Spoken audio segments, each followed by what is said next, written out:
Lancer. Operation Solstice Rain.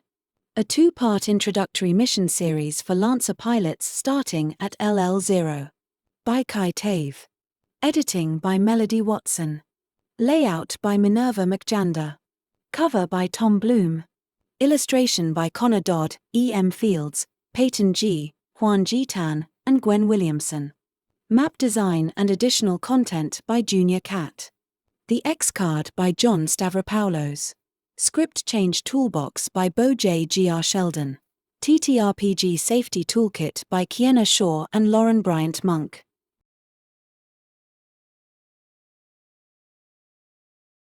Special thanks to the many pilots and GMs on the Pilot NET Discord server who provided feedback and stories from their games during playtesting. Introduction. Welcome to Operation Solstice Rain, an introductory two-part mission series for Lancer.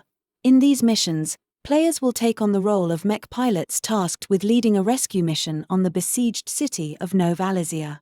Early on in the mission, things don't go as planned, and the players will have to adapt and act quickly if they want to carry on and successfully complete their objectives.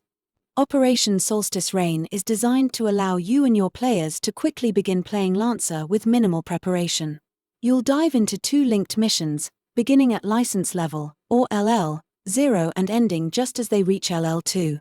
These missions can be used as a standalone introduction to Lancer, or you can use it as a stepping stone for an ongoing campaign. The Lancer core rulebook can be accessed in one of two forms: a free version containing all the core rules everyone needs to know as well as all the information players need to create pilots and mechs, and a full, paid version that contains Game Master, GM, rules, and guidelines along with additional setting information you may want to familiarize yourself. Both can be found at massif-press.io along with a range of other supplements. In order to run Operation Solstice Rain, you'll need a full copy of the Lancer core rulebook containing sitreps and the rules for running NPCs. Operation Solstice Rain assumes that all player characters, PCs, are brand new Union pilots starting at LL0. The structure of this mission series missions, enemy combatants, downtimes, and opportunities to perform full repairs is designed according to the narrative outlined in this book, but you should always make adjustments or changes based on the expectations of your group. The missions in this series are comprised of a series of combats interspersed with important story moments, called beats. In addition to marking the passage of time, beats create the structure for a story that progresses alongside the PCs. It's not necessary to stick exactly to the beats presented in this book, especially if you're an experienced GM, but for the best play experience we recommend keeping to the structure presented in this book. Each mission opens with a briefing that provides a rundown of the mission's overall objectives, parameters, and narrative framing. Between the two missions presented in this module is a period of downtime, an extended narrative interlude in which PCs can interact with various characters and attempt to secure resources to help them during their next mission. The missions in Operation Solstice Rain take place over the course of several days, but in your own campaign's missions can happen over longer or shorter periods of time based on your specific narrative circumstances. Some missions take place over several weeks, and some only a few days or hours. The events of Operation Solstice Rain take place on Cressidium, a planet that was settled by Union's Anthrocorvinistic Second Committee just before it was overthrown by the coalition that would eventually become the current-day Third Committee. As revolution swept throughout Union space, sparked by mounting oppression and atrocities, many SecCom bureaucrats and military commanders fled their homeworlds looking for a safe haven to ride out the storm. Among the places they fled bringing their friends, families, and politically connected allies with them was Cressidium, a recently charted and newly colonized world that boasted suitable cradle-like conditions for habitation and an abundance of natural resources. Information on Cressidium's location and its colonization was purged by those who fled there in an attempt to cover their tracks. This included scuttling the world's Omninet infrastructure to prevent detection, and in the aftermath of the revolution the world was lost from official record. The sudden influx of unplanned colonists pushed the world's fledgling settlements to their limits in the early days. The result was years of hardship and factional infighting as various figures attempted to take control of the colony in the name of a government which, as far as anyone knew, no longer even existed. New borders were established and fought over as people spread across the planet seeking freedom, Authoritarian governments rose and fell, and Crisidium soon became a microcosm of SecCom and its downfall as it contended with a reckoning of its own. Now, 500 years later, 5016 U by Union's calendar, Crisidium is a developed world home to a number of major nations and alliances that have formed in the half-millennium since. The world's SecCom history lies in its distant past, but echoes of it can be seen among its more authoritarian polities. Many of its nations, however, have cast off the anthrocorvinistic attitudes of their forebears and adopted more egalitarian policies in line with those of the Third Committee. For centuries Crisidium has been isolated from the wider galaxy, cut off from Union and the Omninet and left to develop on its own, but recently a Thirdcom colonial survey team charting distant worlds made contact. The survey team was surprised to discover a highly developed diasporan world interested in rejoining the galactic community after centuries of isolation. An ambassadorial delegation was quickly dispatched to Crisidium to begin the process of negotiating its admittance into Union once more. Operation Solstice Rain begins amidst this ongoing diplomatic process, during Union's third visit to Crisidium. These trips have been largely uneventful thus far, with most of the delegation group's time spent shuttling diplomats and scientists to and from the planet, loading and unloading cargo, and running various drills. The action has been taking place behind closed doors on Crisidium's surface, with Union Ambassador Neelan Banerjee engaging in delicate negotiations between two of the planet's major nations, the Leandric States Alliance and the Western Sovereignty. These powers have been locked in a Cold War for decades, and the continued presence of Union at the LSA's request has exacerbated tensions between them. The LSA, first to make contact with the Colonial Survey Team, has been very receptive to the possibility of becoming a Union member state once more, while the Sovereignty is much more distrustful. A series of diplomatic summits have been held at the metropolitan LSA port city of Nov Alizia, of which this one is the latest. During the course of these summits, a great deal of Ambassador Banerjee's time has been spent trying to find a compromise acceptable to all parties. Accompanying the ambassadorial delegation is a Union Navy ship, the UNSCV Rio Grande, under the command of Captain Brigid Ferris.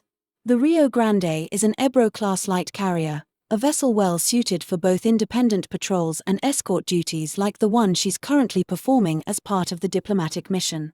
Smaller than a mainline naval carrier, the Rio Grande is nonetheless readily capable of ferrying personnel and material both on and off-world, and she carries a complement of strike craft in reserve in case of unexpected hostilities. The PCs are stationed aboard the Rio Grande, having been recently assigned to her following their graduation from Pilot Training Academy. This is their first posting as fully trained and qualified mechanized chassis pilots. Crisidium at a glance. Crisidium is a cradle-type planet along the Cascade Line. It is fortunate enough to boast natural conditions suitable for habitation, with a diverse, human-compatible climate and biosphere and a variety of flora and fauna, including both native specimens along with those introduced during colonization. Like Cradle, its surface is largely covered by water interspersed with large continental landmasses and island chains. The human population of the planet has grown over the last 500 years to form a number of large nations and power blocks, including the Leandric States Alliance, LSA, the Western Sovereignty, and the Republic of Ocasnia. The LSA and the Sovereignty are presently engaged in a Cold War going back decades. Both states were established during a period of civil instability and warfare over land and resources known as the Barren Years. The LSA began as an alliance of smaller nation-states against the Sovereignty, an oppressive and expansionistic power founded by the descendants of military and political leaders who had fled to Crisidium to escape the collapse of SecCom. Over time, the political situation on Crisidium stabilized around these major power blocks, leading to the planet's present state of affairs. For a time it seemed that the Western Sovereignty's authoritarian government was losing its hold, giving way to something more progressive, and there were even hopes of long-term peace talks in the future. A recent series of assassinations and internal power struggles has, however, prompted a renewed wave of hardline nationalism and neo-anthrocorvinist sentiment, vying against the older and less outwardly aggressive regime for control of the nation. The current relationship between the major powers is tense, but not to the point of outright war, and representatives of the Western Sovereignty have agreed to attend talks along with the LSA during this diplomatic mission. Societally, Crisidium has been largely isolationist until recently. Though knowledge of other humans existing across the galaxy isn't suppressed information, most assume that Union inevitably collapsed in the wake of the revolutionary movement against the Second Committee, and that remaining obscure and unnoticed is vital to protect the planet against any number of marauding, vengeful splinter nations. As a result, Crisidium's spacefaring capabilities have historically been fairly minimal, generally relegated to satellite launches, though within the last century more development in this area has taken place as conservative attitudes have waned. The planet now boasts several space elevators, and the major powers have all made headway in developing their own surface-launched space-capable ships, roughly equivalent to what Union would classify as corvette-tier vessels. These are used largely in a deterrence role along with limited anti-satellite and orbit-to-surface strike capabilities. Despite its long isolation and lack of omninet access, Crisidium's technological development has generally kept pace with wider galactic trends. At the time, mechs had just entered into military service with the use of the Genghis Mki during the Hercynian crisis. Over the course of the 500 years that followed, Crisidium's various nations have developed their own mechs that, despite their divergent evolution, are generally comparable to those in use elsewhere. The biggest differences lie in their grasp of paracausal science, which is notably lacking compared to their Union counterparts. While the early colonial efforts possessed printers that were, at the time, cutting edge, without replacements they eventually fell into disrepair, leaving things entirely to conventional manufacturing. Access to modern printer technology is among the benefits Union is offering should Crisidium ultimately decide to join them. Shipboard life. The UNSCV Rio Grande. The Ebro-class light carrier saw modest use during the late Second Expansion period, primarily as an escort carrier accompanying second-line naval units. The Third Committee's reorganization of the Navy has granted it a resurgence as a fast and flexible alternative to full-sized carriers such as the Amazon class. Though smaller than its siblings, the Ebro class is nonetheless capable of fielding wings of fighters, bombers, or mounted chassis, mechs outfitted with special external packs containing additional power plants, thrusters, armor, and weapons for use in naval operations, and they serve as effective force multipliers or patrol vessels, well able to handle themselves against pirates or hostile subline equivalent diasporan ships. During long patrols, naval crews tend to spend much of their time in stasis, downtime, regularly rotating in and out of active duty shifts, uptime. While the Rio Grande maintains an orbit around Crisidium, however, the entire crew is currently active and both assisting with the logistics of transport to and from the planet's surface, carrying everything from trade goods and gifts to exchange groups of engineers and scientists, as well as maintaining a safe watch over the rest of the diplomatic mission. Fortunately, none of Crisidium's major powers appear to present more than a limited naval threat thus far. Without any immediate danger to confront, life aboard the Rio Grande largely revolves around maintenance, drills, training, briefings, and all the other assorted sundry duties that come with a posting aboard a naval vessel, not to mention recreational activities. Card games and board games, like chess and Capcat, remain enduring naval traditions, along with watching Omninet media, sparring practice, and competing to earn the top score on the pilot simulators. This is how the PCs find themselves at the start of Operation Solstice Rain, as recently graduated pilots transferred aboard the Rio Grande during her last rearmament and resupply. The Rio Grande makes for a great place to start the game, setting the scene and letting everyone introduce their PCs. They probably know one another from their time at whatever academy they trained at, though it's possible this is the first time they've been assigned together as a squad. Persons of interest.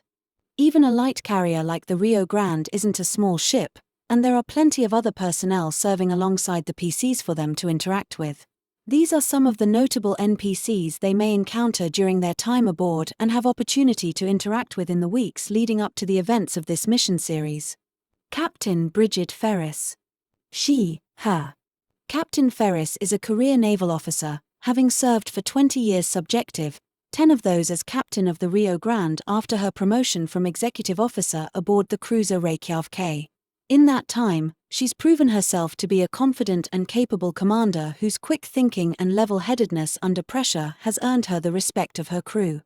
Despite being temporally distanced from her homeworld by the time-dilating effects of extended near-light travel, Ferris enjoys telling stories of her old life working at her family's bakery, and impromptu baking contests culminating in shared meals have become something of a tradition during shore leave.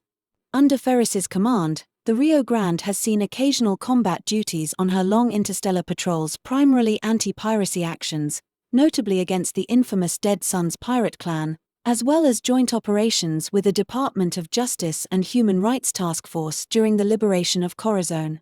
This is Ferris's first recontact mission, and it's one she's eager to see succeed peacefully and amicably for all involved. Crisidium lacks any major naval powers, so it's unlikely the Rio Grande will be called upon to participate in combat even if things should turn sour, but she isn't so overconfident as to forego regular shipboard readiness drills. 1 St. Lieutenant Alex Kim. Him. The executive officer aboard the Rio Grande, 1 St. Lieutenant Alex Kim, hasn't served as long or had as storied a career as Captain Ferris, though he wouldn't be XO if he lacked the necessary qualifications. Promoted to the post relatively recently, Kim is eager to prove that he's up to the task, perhaps a bit too eager if you were to ask some of the ship's personnel who found themselves on the receiving end of yet another pep talk or by the book lecture about regulations. They're hoping that some of the captain's self-assurance will rub off on him and he'll start to relax more into the role, ideally sooner rather than later. While the XO finds such relaxation something of a challenge, along with socialization in general, his eye for detail and keen grasp of tactics express themselves through a love for games of strategy, and he remains the ship's undisputed champion of the Spari card game CapCat. Rio, shipboard NHP. She, her. While NHPs, Lancers equivalent to advanced AI systems, see Lancer, page 381-382, often have personalities suited to their line of work, they're still their own people with mannerisms and quirks as diverse as any humans. Rio, the Rio Grande's shipboard Thalassa-class naval NHP, is an outgoing person with a bright and cheerful personality. While she's technically always on duty, she enjoys socializing with the crew during those periods in which she's allowed to leave shipboard tasks to her more automated sub-processes and take time for herself. Given her immense calculative and processing capabilities compared to the ship's organic crew, she prefers non-competitive pastimes. 1 St. Lieutenant Kim is one of the few people aboard she enjoys playing chess with, and has a fondness for Omninet dramas. During combat, her demeanor becomes much more focused and serious, a state the crew refer to as her game face. Like all naval NHPs, she's more than capable of effectively monitoring and coordinating much of the Rio Grande's various tactical systems, including point defenses, electronic systemic countermeasures, and its complement of robotic subalterns, while also lending strategic coordination to the ship's fighter and chassis wings and advising Captain Ferris during battle. Staff Sergeant Omari Garcia. Him. It takes a special breed of person to be a marine lifer, and Staff Sergeant Omari Garcia is a Marine's Marine. He's tough, he's stubborn, he's fearless, and he proudly plays his part in the long-standing traditional sibling rivalry between Union Marines and their naval mech pilot counterparts, always ready with a joke or a crack about fancy suits whenever a mech pilot starts getting a little too full of themselves. Marine pilots are themselves only occasionally exempt from this. He is, however, fiercely loyal to everyone aboard his ship, and given the chance he'll be the first one into danger and the last one out of it. A recipient of the Marine Distinguished Service Medal for his actions during the Peleran dispute, SSGT Garcia has been wounded many times in the course of action and has seen his share of dead comrades, but although he often talks about retiring one day to somewhere tropical, he shows no signs of slowing down anytime soon. On those rare occasions he takes shore leave planet side, he enjoys fishing, and he has an avid interest in antique firearms. Union Ambassador Neelan Banerjee. Them. Ambassadorial activities, including diplomatic negotiations with diasporan states and recontact reintegration missions, fall under the purview of the Union Administrative Department, and the UAD's representative for the Crisidium mission is Neelan Banerjee. Where administrators are assigned to single worlds or sectors, ambassadors travel wherever their skills are needed. As such, Banerjee has seen dozens of worlds in a life spent traveling the stars and bridging gaps between peoples and nations. Widely traveled as they are, recontact with a previously lost world considering Union membership isn't something that happens every day, and this momentous occasion will hinge upon their diplomatic prowess. As befits their role, Ambassador Banerjee is charming and pleasant to be around, with a dry sense of humor that grows more pronounced when they've been drinking. They speak numerous languages and dialects fluently without the need for dataplate translation, have an encyclopedic knowledge of liquors and wines, and their poker face is second to none, as several members of the Rio Grande's crew have discovered to their chagrin. Despite the pressure to succeed here, Banerjee remains poised and unflappable at all times, only ever showing irritation or annoyance with quirked eyebrows and slight frowns. This assignment may be one of the most challenging they've been tasked with in their career, and the stakes are suitably high. Facilitating an accord between the LSA and the sovereignty won't just mean the likely admittance of Cressidium into union, but will put an end to decades of simmering tensions, proxy skirmishes, and the threat of all-out war. For any diplomat, a success here would be the crowning achievement of a career. The ambassador has traveled to Cressidium aboard their own vessel along with their own diplomatic staff, but they periodically shuttle over to the Rio Grande to conduct meetings with the senior officers. Preparing for deployment. By default, PCs begin at LL0 with access to all General Massive Systems, GMS, weapons and systems, Lancer, page 118-121, as well as the GMS Everest frame, Lancer, page 122-123, a solid, flexible all-rounder that can be customized to suit a variety of playstyles even at higher license levels. This book also introduces a new frame available at El Loro, the GMS Chomolungma. This controller chassis boasts enhanced electronic warfare capabilities, and is well suited to players that want to focus on hacking and tech actions. Through Lancer's online companion app, CompCon, app, you can also access a third LL0 frame introduced in the narrative campaign No Room for a Wallflower, the GMS Sagarmatha, a durable and resilient defender that can shield its allies from harm. Several new talents are available for players to choose as well: Demolitionist, which enhances a pilot's ability to make use of grenades and mines, and Sysop, which enhances the bolster action with additional defensive utilities. These can be found along with the Chomolungma in Appendix, New Options, page 44. Knowledge is power. The Chomolungma allows pilots to make extensive use of scan to learn critical information about their enemies during combat, including their HP, their heat levels, and any special weapons, systems, or traits they might have, which in turn allows them and their teammates to better plan their turns. While a potent ability, frequent use of scan can also add additional overhead to games that you may wish to be mindful of. If you know that players will be using scan or other similar abilities during combat, it helps to prepare NPC stats in a format that allows for quick sharing whenever those NPCs are scanned. Also, keep in mind that if a target is scanned multiple times, it's fine to simply provide only any relevant information that may have changed since the last time, e.g. HP, heat, structure damage, stress, etc. Players who use scan can also help alleviate some of this overhead by keeping track of gleaned information themselves, such as by taking quick notes on a system's functions or an NPC's heat cap.